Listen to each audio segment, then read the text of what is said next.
Welcome to Legal 123s with ByrdAdatto. Legal issues simplified through real client stories and real-world experiences. Creating simplicity in 3, 2, 1. Well, Michael, I'm excited. Today we have a fan favorite. It's a special because it's live from the Med Spa show back in 2024 when we did another Spotting the Red Flags podcast in front of a live audience. Yeah, Brad, it kind of helps get the vibe set for us to go back to the 2025 Medical Spa show. It was a great one. We got to bring back one of our favorite season themes with the ding button and spotting the red flags, and it was in Vegas. So, we got to tell some Vegas-esque risque stories that are actual stories that we have experienced with clients over the years. Yeah, a lot of fun. And, although it's an hour, stay tuned because the second half was live questions from the audience, and maybe some of their questions are something that you always wanted to ask. And so a lot of fun. Hopefully you guys will enjoy it, and look forward to spending time with you in a few weeks. Welcome back, everyone. We are doing the Legal 123s with ByrdAdatto, spotting legal red flags. We have ByrdAdatto and Michael Byrd. So some housekeeping rules here. So this will be eventually a release of one of our live podcasts. If you have not found one of these near your seat, this is called the ding button. And so today it's going to be an interactive process that we're going to go through. We're going to have 3 client stories that we're going to go through and teach you how to spot certain things. But during these stories, we won't be taking questions. At the very end, we are leaving time for Q&A. And after this, the podcast, we will have 30 minutes of all the lawyers here will be up here for another legal panel for Q&A. So just want to give you some of that.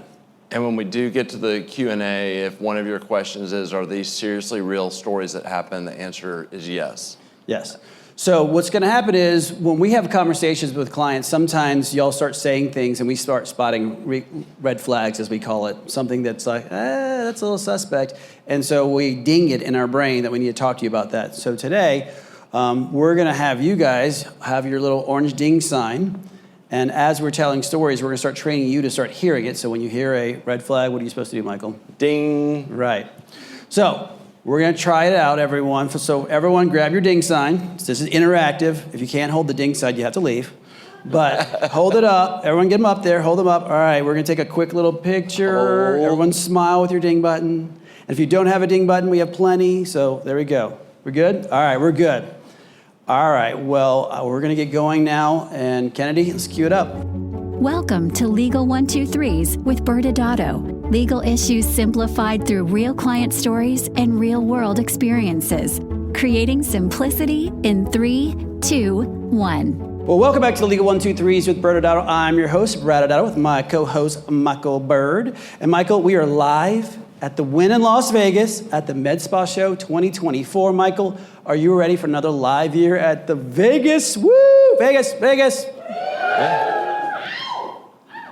I'm ready, Brad. Before we get too far into today's show, I first want to ask some questions to our audience. Okay, who here has listened, and you can raise your ding button to the answer, who here has listened to the Legal 123s with ByrdAdatto podcast?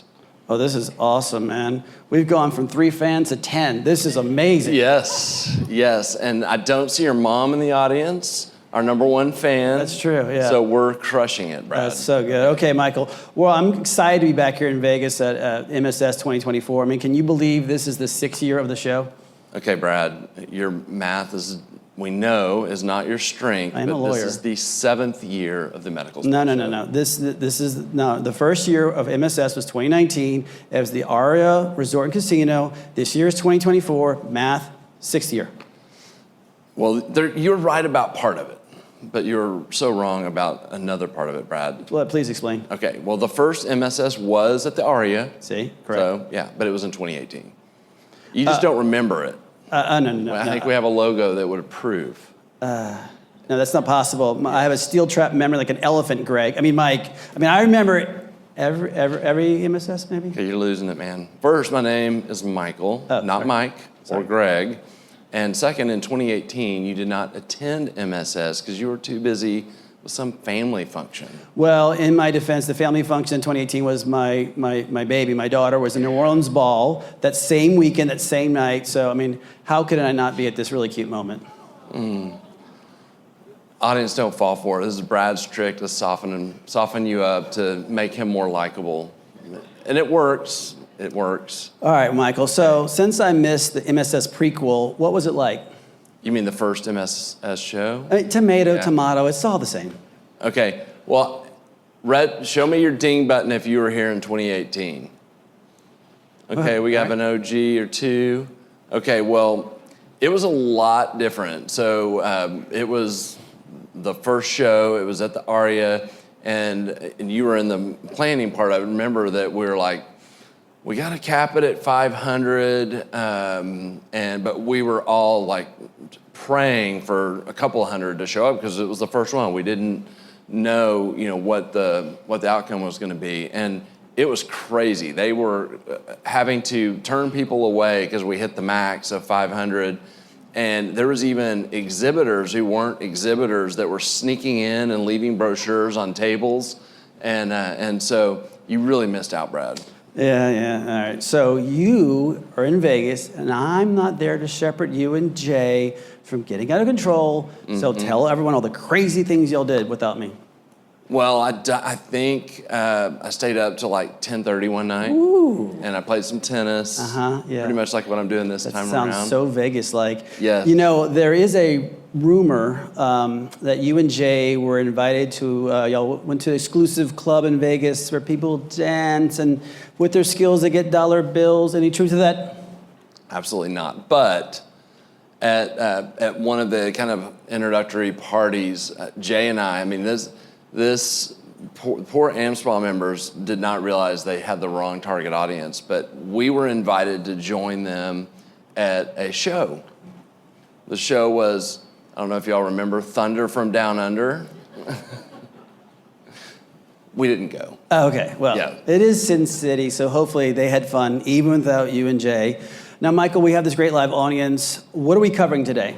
Okay, well, as a business and healthcare law firm, we are sometimes triggered by certain buzzwords our clients will say in conversation. We know that there's a potential disaster when we hear these words, and we are immediately on high alert. They are red flags. So our first vocabulary word is red flag, and according to vocabulary.com, which obviously we have to trust it, a red flag is either a literal warning or a figurative warning, like your ship is sinking, red flag, right? So today's show, we're going to incorporate some of the fun that we have with these red flags. So whenever you hear a red flag or when we hear a red flag, what happens, Michael? Ding. Ding. Wow, good job. All right. Now, audience, I'm going to get you warmed up so you kind of get a real good flavor of how to use this ding button. So I'm going to tell a true story, and as I tell the true story, I want you to start thinking about if in your mind, does this sound like a red flag, and pop it up there. All right, ready? True story. In Florida, a physician who was not licensed in the United States was a medical director for a practice where they had a medical assistant who was providing injectables. Ding. They had no good faith exam. Ding. No supervision. Ding. And if there was an issue, the medical assistant was supposed to call an RN who was on call to help out. How did we learn all this? We learned all of this when an undercover police officer went in there and arrested the medical director, the owner, and the medical assistant. So there's an example of the dings. Thank you, Michael. You did a great job. Yes, that should paint the ding picture, and our other real stories have plenty of opportunity as well. Yes. All right, Michael. So we're in Sin City. The audience, you might start seeing a pattern here with some of these stories, but again, these are fun but true stories. Not always fun for the other people, but fun for us to learn about later. So we're going to start off with the first story. The first story is a young plastic surgeon who the senior physician recruited. They really liked him. They loved him. And this plastic surgeon, we'll just call Dr. Hugh Jackman. Ding. First, Brad, giving this doctor the fake name of Hugh Jackman is a cheap way of trying to bring the Australian actor in to reference this Thunder from Down Under comment or story that we started with at the beginning. You're better than that, man. Okay, sorry. Or I think you are. Second ding is that this is a red flag show, and that doesn't really sound that. All right, hold on. All right, looks can sometimes be deceiving. I mean, obviously, the doctor's a good-looking man, right? So this plastic surgeon had a very busy practice, and he was located in a different site than the main office, so he had a satellite office away from the main group. And suddenly, Dr. Jackman, he started speeding through clinic days at the satellite office. Ding. I'm not sure. I mean, is that a ding or not? What was the reason? Well, at first, it was unclear as to why Dr. Jackman was seeing the same number of patients. He was just doing it faster. Maybe he was learning to streamline his clinic days. Maybe, perhaps. Yes. The behavior of speeding through clinic days actually started to accelerate to the point where Dr. Jackman started to cancel clinics prematurely or even limit his clinical days. Ding? I'm still uncertain if we're at a ding moment or not. Limiting clinic days is not necessarily bad if he's increasing his surgical days, but I'm dinging just to be safe because I know you. So finally, it started to rise to the point where Dr. Jackman would just close the clinic early and just send his staff home without much notice at all. Okay, that's a definite ding. This is starting to sound like there's something going on here when you're starting to send staff home.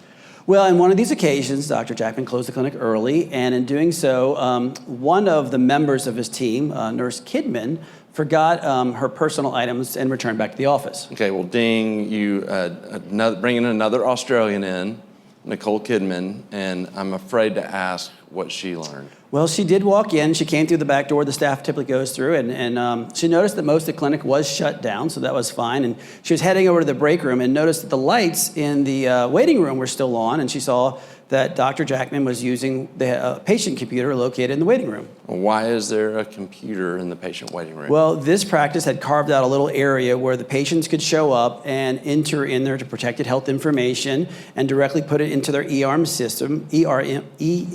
system, and therefore they had PCs in the waiting room. Okay, I'm dinging you to protect the audience because I'm really hoping you're not trying to build up to a HIPAA story, because a HIPAA breach, while that could be a red flag, it's not great for a live audience. Okay, we'll just wait for it then. Well, Nurse Kidman did not see Dr. Jackman entering HIPAA information into the waiting room PC. In fact, he was streaming porn. Ding. And let's just say enjoying what he was watching. Oh, double ding. Yeah. Yes. Well, Brad, thanks for making all of us feel uncomfortable.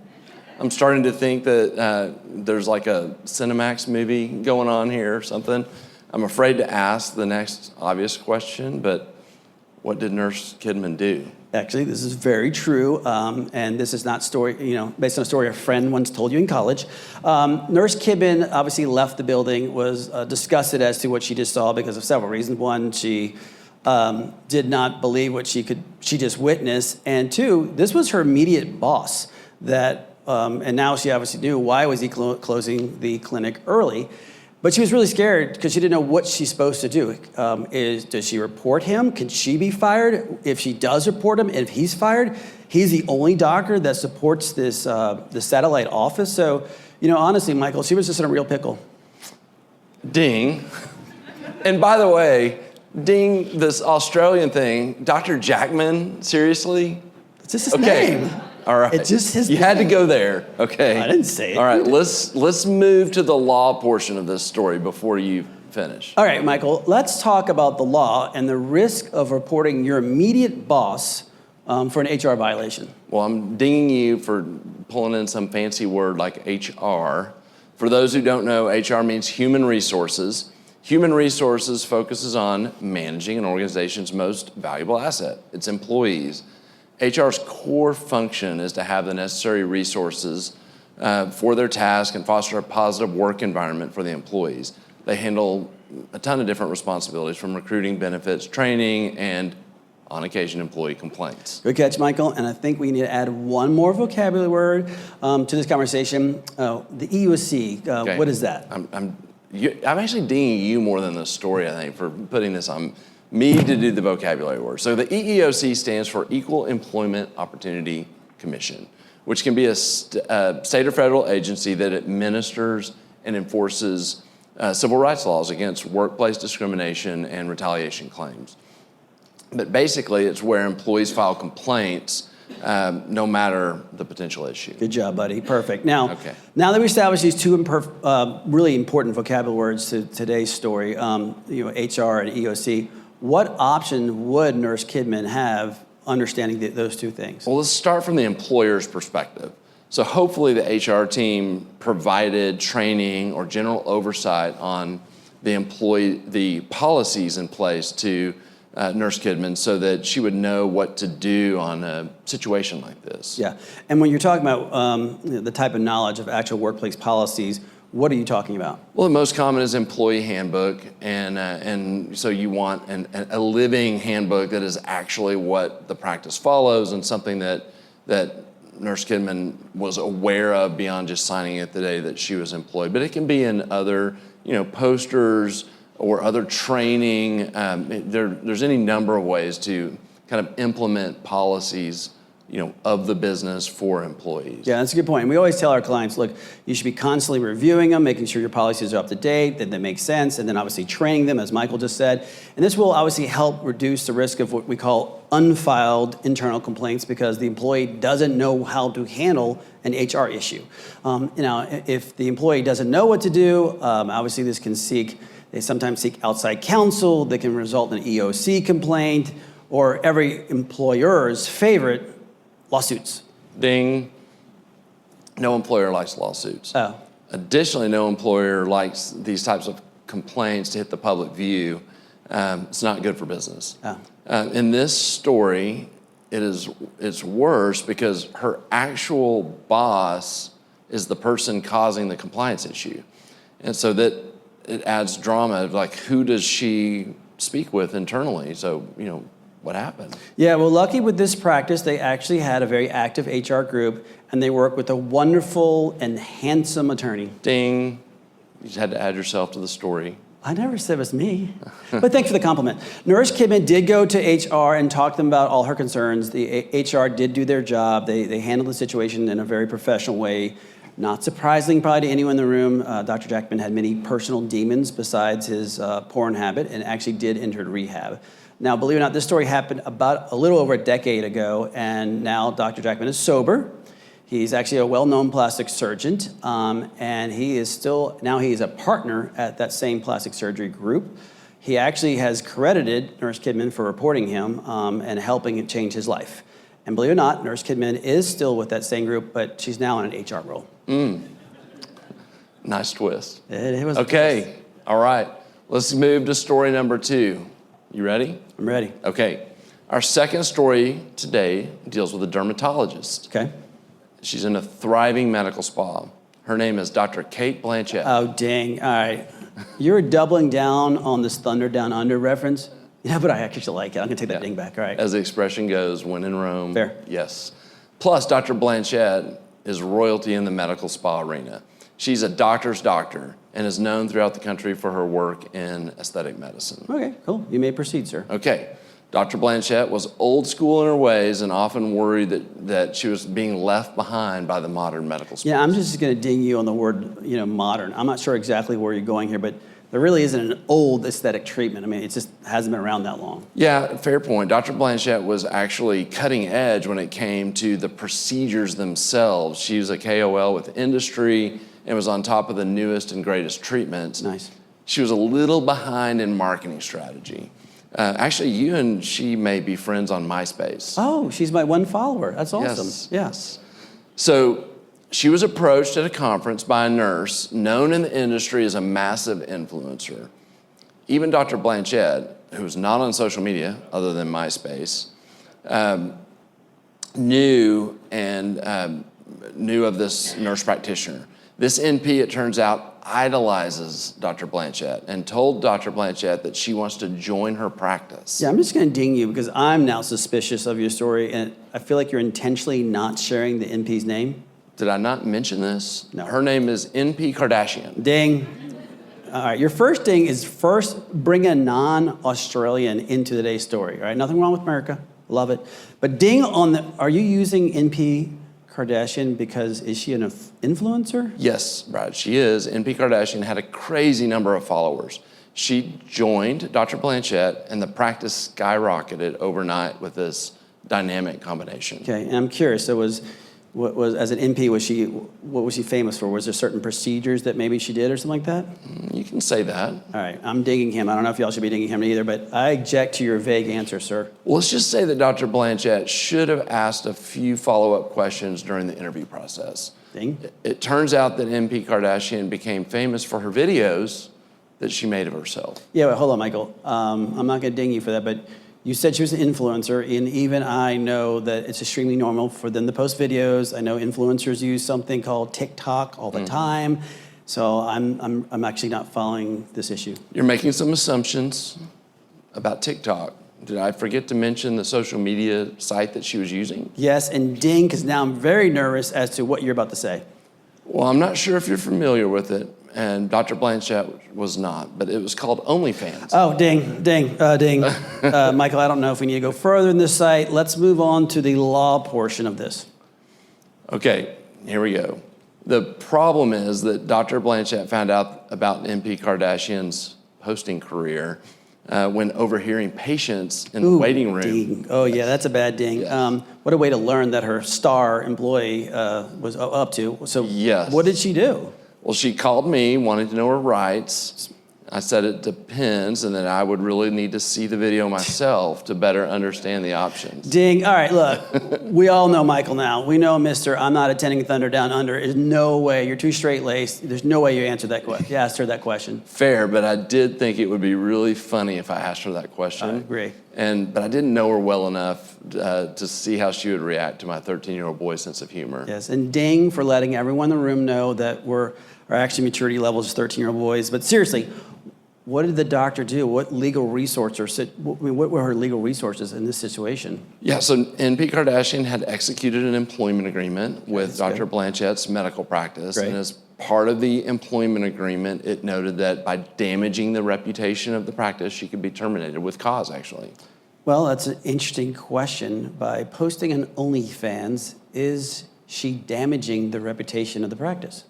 Well, in Dr. Blanchett's mind, she was damaging the practice's reputation. And it's a fair question because these types of clauses can lead to litigation on, what is damaging the reputation. But oftentimes it is at the discretion of the employer, and something like this would probably qualify. Although Dr. Blanchett was known for being cool in the aesthetic industry, having one of her employees well-paid and well-known for posting her assets on a website for all to see was upsetting to her. However, Dr. Blanchett really liked NP Kardashian, and she was a great employee and injector. All right, so let's keep moving, Michael. What happened? Well, ultimately, even though Dr. Blanchett believed she did have the right to terminate the relationship based on these outside activities and the negative impact on the practice, she decided to speak with NP Kardashian on her use of the site. And I walked her through all the options and how to have this hard conversation with NP Kardashian. And they ended up having a great conversation. And NP Kardashian agreed that she loved working with Dr. Blanchett and did not mind turning off her OnlyFans page. Well, I actually didn't see it going that way, but I'm glad it did work out. Now, Michael, since we have the smartest man in ByrdAdatto here in the room, and he's a podcast series regular, why don't we have Jay come up here and tell the last story of the day? I agree. Maybe he can help us in both being smarter and more mature. Yeah, Michael, don't ask the impossible of him. That's way too big of an ask for even Jay. All right. Hey, guys. How's it going? Good. Thanks. My invitation didn't get lost in the mail this year, so appreciate that. All right. You guys ready to let the dogs out? I hope this story has nothing to do with Pornhub or OnlyFans. I make no promises. All right. So our story today is about a pediatric physician and his creative marketing campaign, and let's just call him Dr. Chris Hemsworth. Ding. Yeah. Now Jay's got all the women picturing Chris Hemsworth working at Thunder from Down Under. Hey, better him than Brad. True. So Dr. Hemsworth, he was looking for a new way to promote his practice. He had some expertise in ways that he could help children, and he really wanted to get that out there. And so his idea was, let's create this really dedicated website to what he could offer, this particular special set of skills that he could offer to pediatric patients, and let's get this out to the community. And to get people to this website, he engaged a marketing company to help create brochures and literature and business cards. Yeah, I'm going to ding you. Even the old-haired gray guy up here, that sounds like Dr. Hemsworth. He needs to go to AmSpa probably and learn about more modern marketing techniques. And only using brochures and business cards, that feels very old school to me. Well, Brad, it's not a today's story. This was a long time ago, so that was kind of normal back then. It would have been during your prime, Brad. Yeah, so you should relate to Dr. Hemsworth. The 80s, huh? Yeah. So on this marketing material, rather than just simply listing this website on it, the marketing company decided to use a QR code so that when people scanned it, it would direct them to this website. Well, that's great. And, since COVID, I think, when we originally started, probably a lot of people didn't know what QR codes were, but I'm assuming now most everyone in this room knows what a QR code is. Yeah, and I mean, this worked great. I mean, he put it on the material. He started handing out these business cards, put all the literature and the flyers in hospitals and pediatric practices. It was just spread it out everywhere, and the QR code worked beautifully to send it to the website. I'm sending a warning ding right now because I'm chasing. I haven't heard anything that raises a red flag, and I want to make sure you read this invitation. Yeah, the invitation about this being about helping people spot red flags.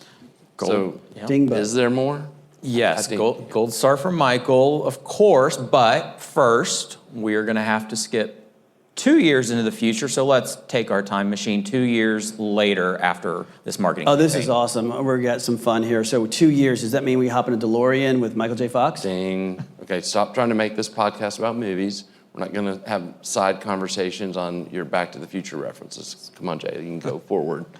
All right, so a couple of years later, Dr. Hemsworth gets a call from a local facility where he had distributed, some of this literature. And they said, Dr. Hemsworth, for the last week, parents of our pediatric patients have been trying to go to your website using the QR code, and they're not making it there. Ding. Let me guess, they were redirected to a competitor's page. I'm going to say ding because obviously the tone of this is not like that. So, no. Instead, when these parents were checking out this QR code and trying to figure out how his services could be of help, they were being redirected to a pornographic website. Ding.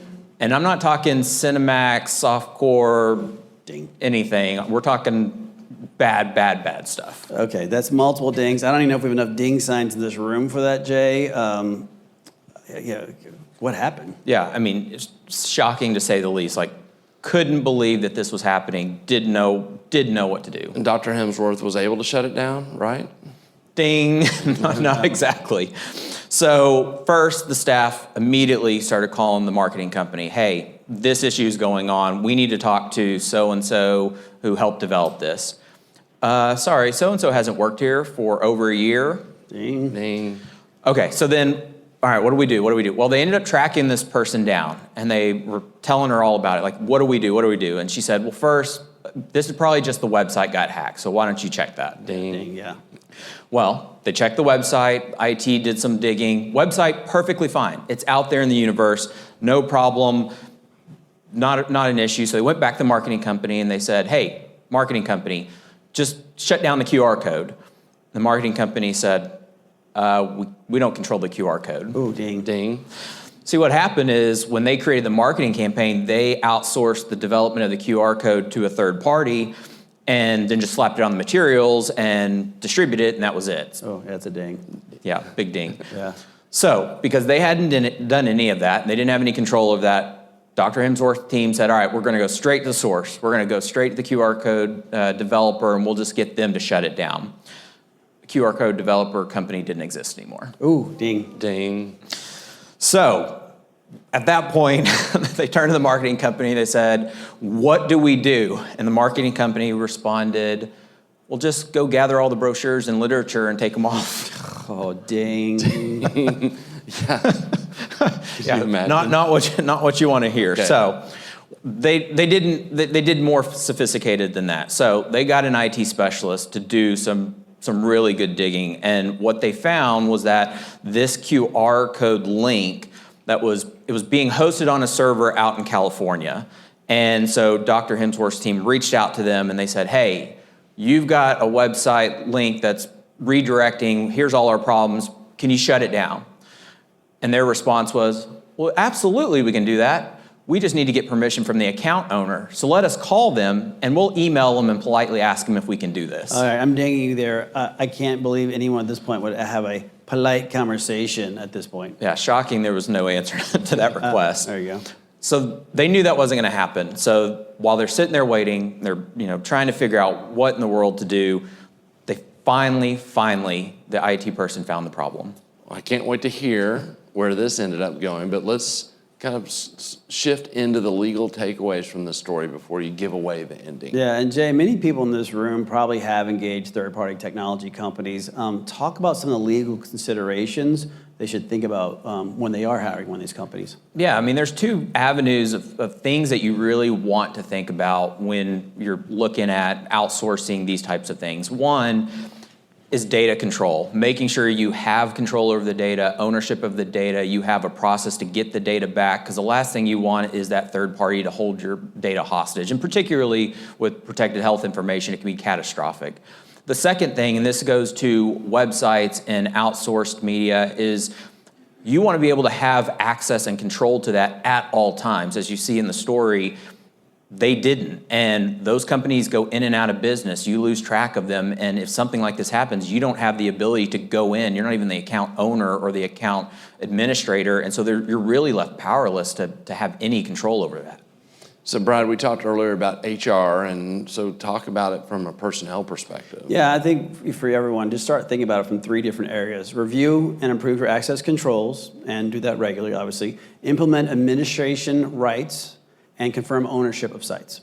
Okay, Brad, I think you're going to need a little more details than that. Shoot, I was hoping you wouldn't This say is that. the legal All right, 1, 2, 3s. legal, yeah, the legal 1, 2, 3s ByrdAdatto. On the review and improve control regularly, think about this. You have people accessing your system today. They might always be with you, right? So if they're no longer working with you have a process to terminate their rights to your system, right? That's the first thing. And if you fail to do this, they may, which we've seen before, take advantage of the situation. So that's one, right? Second one is implement the administrative rights. So when you do give someone rights, you probably should not give them unlimited rights to your system, because if they do, they can cause more damage, versus someone who has limited access to your system. You should be very wary of when you're granting rights, how much rights they're going to have, and obviously ownership. The ownership process is reviewing renew those domain sites, as that's crucial, obviously, to your online presence. And if you lose those rights, obviously you might lose your website, but your patients can't find you, so they lose access to you. And then make the owners in here, make sure you are the owner of those accounts, becoming the account manager of those domains. Don't assume, of course, they will auto-renew, because calendar or however you want to do it, that process.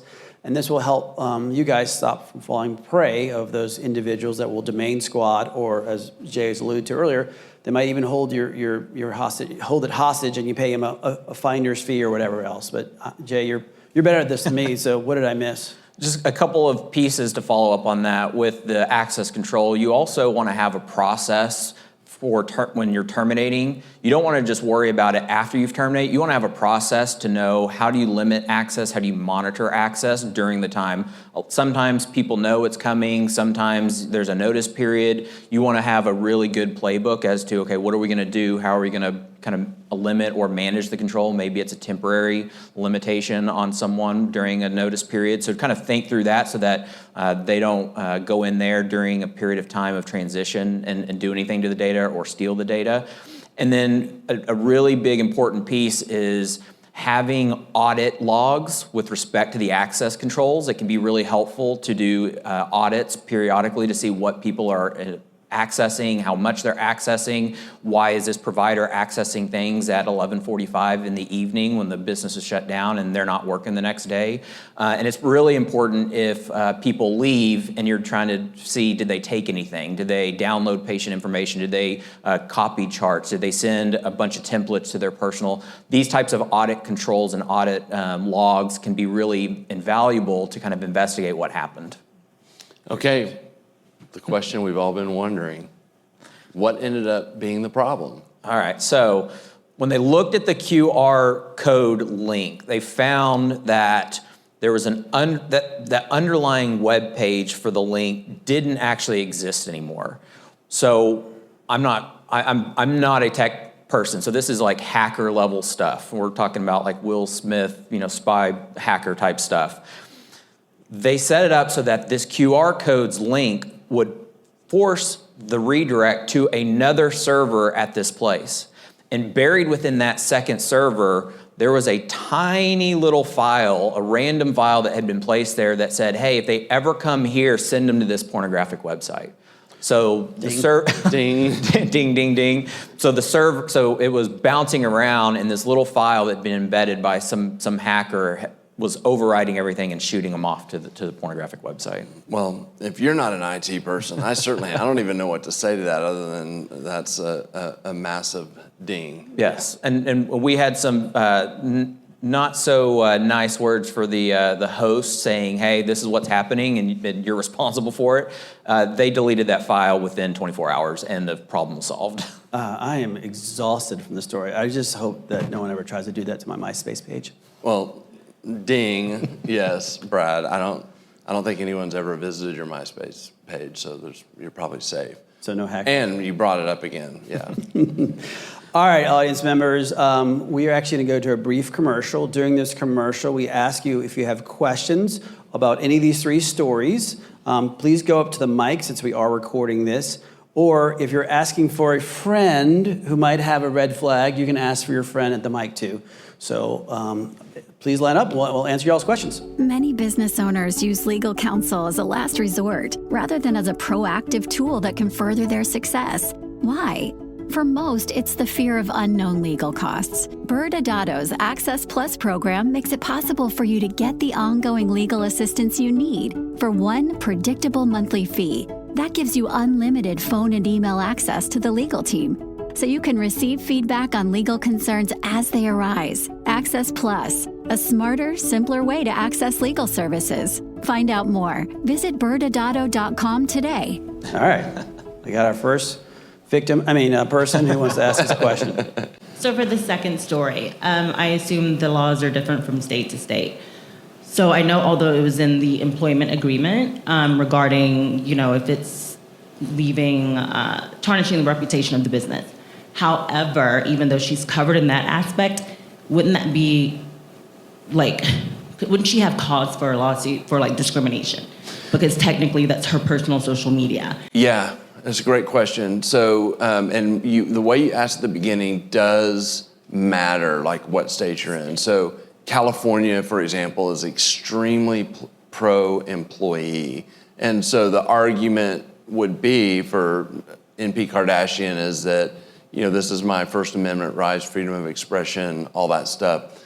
However, you do have First Amendment rights, but a private business doesn't extend to your right to work at a workplace. It's the normal legal answer, but the real risk is going to vary state by state, because if you're in a really strong pro-employee state, there's going to be empathy for what someone does in their private life, and does it really bleed over to the business? So we're in Texas. We can, fire at will, basically. Yeah. However, a conundrum. Basically, we had kind of the same situation.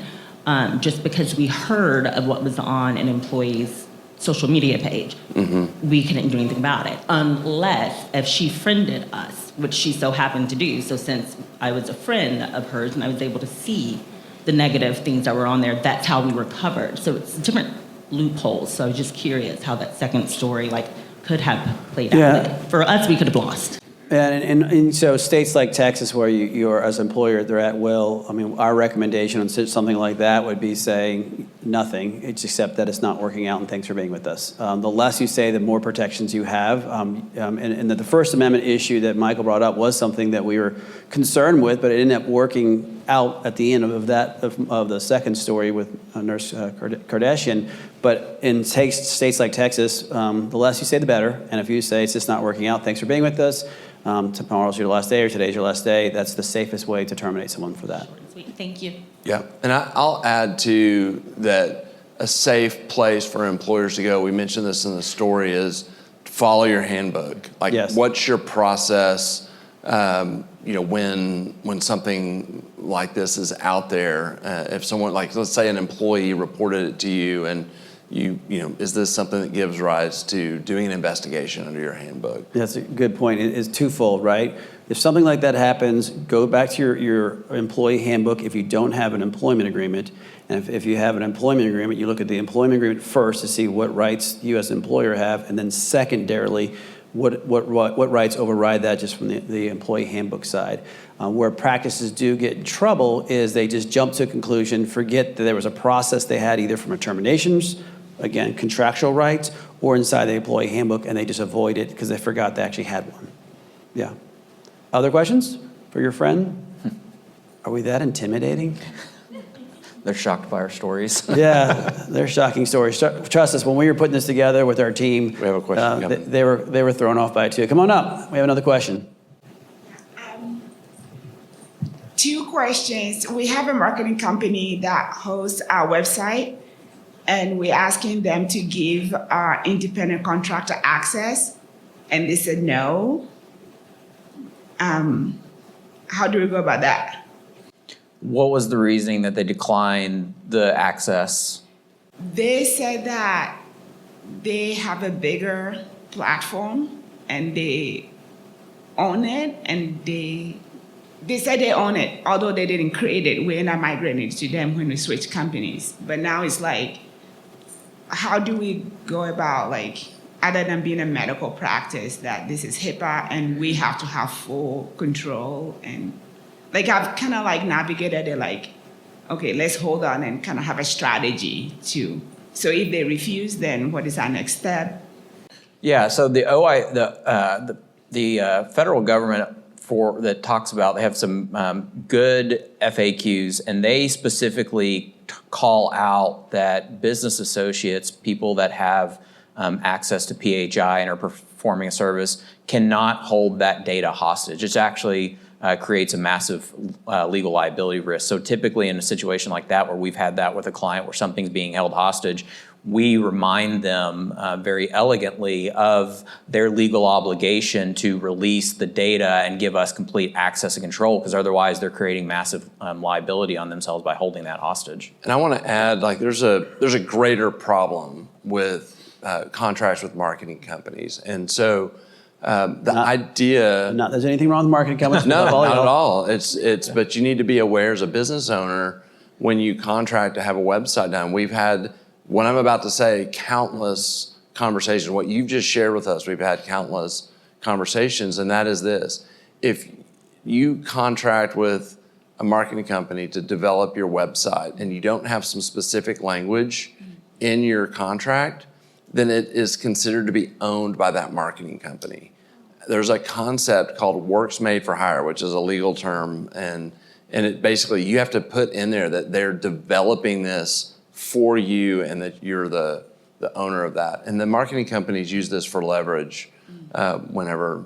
The marketing company contracts historically are really, really strong against businesses. They may be like 5-year commitments that have this type of language in it or not in it. And so, it just gets really messy trying to work through getting the website back. And ultimately what they want is money. And that's what they're going to be. Yeah, and to add to that, so one is work for hire clause has to be in there. That means that you own the rights to it. And second is, if you're not looking on the fine print, they'll say, and they get to put their name on your website. So basically they're advertising on, you pay them to do something, and then now they're getting a free advertisement. So those are 2 things to look for in those marketing agreements. And to Jay's point, because of the civil implications, they actually can be fined by the federal government for withholding. So it's not just like, hey, you can't do this, the violation. If it's reportable to the office, to the OIG, they can be fined by the federal government for holding it up. And so there's teeth behind that law. The other thing is just message to all you guys. When we set up our Google My Business the first time, I didn't know that you have to claim it. So a competitor went behind me and claimed it and started messaging, like when somebody gave me a review, they were like, oh, your face is ugly. I don't know why you keep bringing me your money. Keep the money coming. This went on for like months. And it's people that I knew in person. So I went to them and I said, hey, this is happening. I know where it's coming from. Can we stop it? They didn't. And then it went on for like 9 months. Eventually, they hacked my Instagram and we didn't get it back. Long story short, they went Google, Facebook, Instagram, all the platforms. Eventually, we had to file a lawsuit, get a cease and desist, and subpoena Google, Yelp. Miraculously, Google actually ended up releasing the identity, which matched the email and the phone number of the person who I actually knew in person, who did the original hacking. And so we ended up getting a restraining order, and it took us 18 months to go through that. But actually, and then in court, the judge was like, how do you know you're not buying your reviews? And we actually fact check. Every patient review, we double check it. So someone like Tini123, Happy Tana, who is that person? And the judge made us actually cross-reference with our EMR that this is actually a real person in order to come to the conclusion that this was actually person that was sabotaging the business. So 101, it can get crazy. Yes. So as you can see, these stories do happen, and even though the three that we had earlier sound crazy stuff like this happens more than you think. And I know we have another attorney in this room that handles a lot of those conflicts. He spoke earlier, Jeff Siegel, our partner with Medical Justice. These are the kind of things that do happen where people will try to hijack or drop fake reviews, and it's just an unfortunate aspect. And I know that if Alex was in the room, he'd probably say the same thing as don't throw stones. It doesn't make sense. I mean, the market's big enough that build up a great company. A lot of times, great med spas will be partnered in some capacity with the ones down the block. And those who are throwing stones like that typically are, what we've learned over the years, the most non-compliant ones anyway. But it's not great for the industry as a whole because they're pulling you guys down. And so we're not a fan of those kind of situations like that. But I'm sorry that happened to you.